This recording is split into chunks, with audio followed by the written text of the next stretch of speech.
mangga, are kami diri subong sa Iloilo.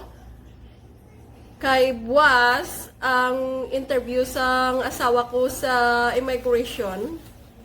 So ari na naman kami di subong. Kag ari kami diri sa District 21 Hotel. Nag-check-in. Kay para malapit lang kami sa sa immigration. It's like 10 minutes lang. So this is our room, guys. It's very big and spacious. Ayan. And my big mirror here. At big TV. Ayan siya. Yan yung mga gamit ko. Yan. So, meron silang dalawang water para sa, it's like a complimentary. Ayan. So, meron din silang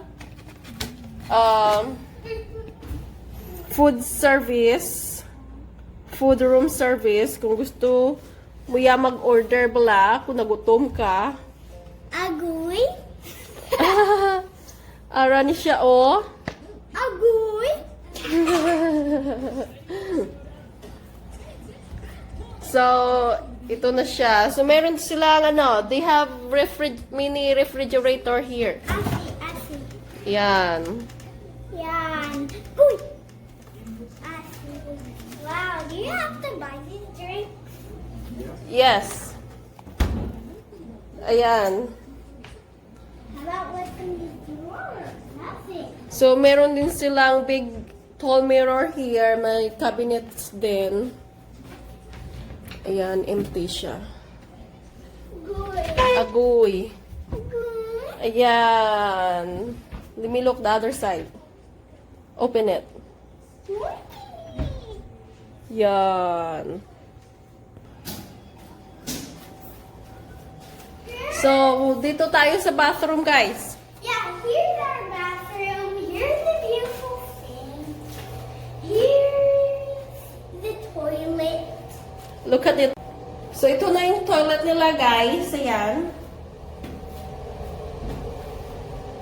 At mayroon ditong telephone, if in case of emergency, here in the bathroom. Ayan siya. So they have this big shower here. Wow. Very nice. It's really nice. So the toilet and the bath or the shower is separated, right, Glenn? So they have towels. Really nice hotel.